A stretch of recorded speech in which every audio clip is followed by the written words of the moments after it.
देखिए इसके साथ ही यहाँ जैसे धूल भरी आंधी आई और उसके बाद आगजनी यहाँ पे आप देख सकते हैं, जो कि खेत में शायद जो गेहूं की फसल की कटाई की हुई थी और जो नीचे गेहूं का कुछ भूसा बचा हुआ था उसमें आग लग गई और इस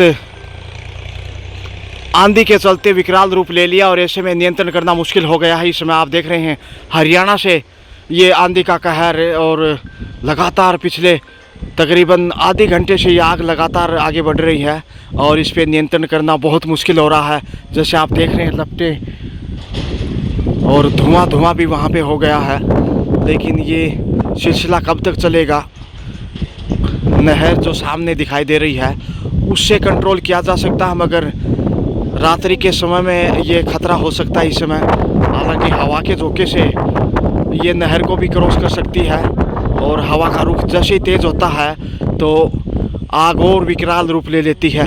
निष्ठुर और निर्मम आग को शायद अब उसी की नियति पर छोड़ दिया गया है कि वो अपने आप ही बुझकर शांत हो जाए। हालांकि आसपास के लोगों ने बुझाने की मशक्क़त की है और सूचना करने के बाद शायद वहाँ पर आग बुझाने के यंत्र लेकर भी कुछ कार्मिक पहुँचे हैं, लेकिन लगता नहीं कि वो इस पर कंट्रोल कर पाएंगे, क्योंकि जिस तरह से हवा तेज़ चल रही है और उसी के चलते यहाँ नियंत्रण करना बहुत मुश्किल हो रहा है। ये देखिए कितनी खतरनाक रुख अपनाती हुई और ये निश्चित रूप से आग का कहर इस वक्त हरियाणा में जो आप देख पा रहे हैं।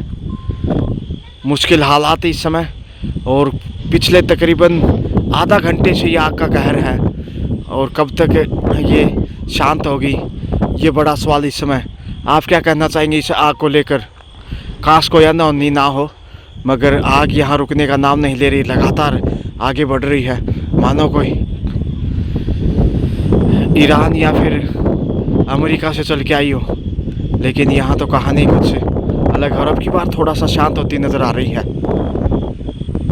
तो जैसे आप देख पा रहे हैं ये हरियाणा के जो कि हिसार ज़िला है उनके जो पास पड़ने वाला गांव बूरे बाडे के पास में ये आग लगी है और किन कारणों से आग लगी इसकी पुष्टि तो अभी नहीं की जा सकती, लेकिन जो बीच में नहर है उससे शायद राहत मिल सकती है। लेकिन आसपास के लोग भी वहाँ दोपहिया वाहन से या जैसे उनके पास साधन थे इमीडिएटली वहाँ पहुँचे हैं और ट्रैक्टर लेकर भी वहाँ बुझाने के प्रयास लगातार किए जा रहे हैं। आखिर कब तक सफलता मिलती है, लेकिन इस समय ये निश्चित रूप से एक चिंतनीय वाक़या और जैसे आज प्रकृति ने रुख बदला, न जाने शायद खेत में भूसा जलाने के लिए वो आग लगाई हो और उसके बाद जैसे ही आंधी की एंट्री हुई, दस्तक दी, तो विकराल रूप में ये आग बदल गई और काफ़ी पीछे से चल के आई थी। जैसे हम लोग उधर से आ रहे थे तो लग रहा था बहुत दूर है, लेकिन आधा घंटे के बाद तो ये और आगे आती जा रही है और जैसे हवा का झोंका तो आग एक बार फिर से परवान।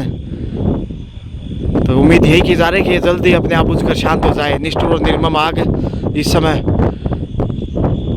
तो यहाँ पे देखिए सूबेदार महावीर प्रसाद शर्मा भी यहाँ पे इस सीन को लगातार निहार रहे हैं, लेकिन वो क्या कर सकते हैं। अब इस कहते ना अनहोनी को कौन टाल सकता है, मगर अब भी वक्त है संभालने का। लेकिन जैसे आसपास के गांव से लोग यहाँ पहुँचे हैं और प्रयास जहाँ लगातार चल रहे हैं, लेकिन जैसे हवा का रुख एक बार फिर से गति पकड़ता है तो आग भी गतिमान नज़र आती है। तो ये बिल्कुल विकराल रूप है, सूबेदार साहब कह रहे हैं। और ये देखिए लपटें आप देख पा रहे हैं एक बार फिर से। ये तो एक बार लग रहा था शायद ठंडी पड़ गई है, लेकिन यहाँ कहानी फिर से विचित्र विपत्तियाँ, क्योंकि आसपास जो घर होते हैं उनको नुकसान हो सकता है इसी आग से। लेकिन ये कब तक सिलसिला चलेगा।